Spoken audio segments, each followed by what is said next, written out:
Une frayeur causée par le simple fait que les poulets vont voir la lumière du jour pour la première fois de leur vie. Ce sera aussi la dernière.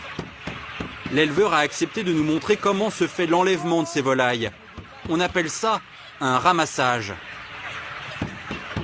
Pour charger 40 000 poulets, il faut de gros moyens. C'est à peine imaginable. Pour augmenter la productivité, les industriels ont mis au point cette imposante machine. Une sorte de moissonneuse-batteuse qui embarque les volatiles vers des caisses, dans lesquelles ils sont jetés.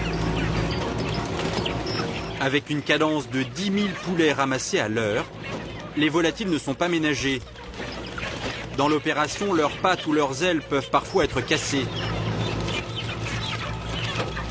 La méthode est expéditive, le spectacle difficilement soutenable.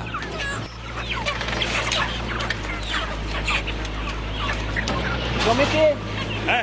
Vous en mettez combien par cagette là? 30. 30? Oui, 30, oui. Au fur et à mesure que le hangar se vide, une autre réalité de ce type d'élevage apparaît. Au sol, il reste encore de nombreux poulets. Certains ne peuvent plus bouger, ils sont trop gros, et leurs pattes, pas assez musclées et parfois cassées, n'arrivent plus à les porter. Plus inquiétant pour nous, consommateurs, certaines bêtes semblent malades.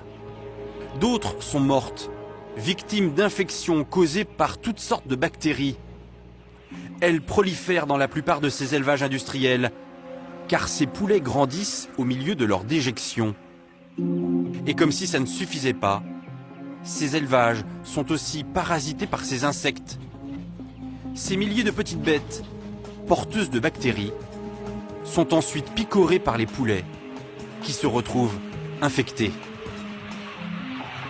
Les bestioles là qu'on voit. Ah ça, il faut pas en parler, c'est les ténébrions. C'est quoi, pardon? Les ténébrions. Cette exploitation est loin d'être un cas isolé. Et la situation sanitaire désastreuse qui règne dans la plupart de ces élevages n'est pas sans conséquences pour nous, consommateurs.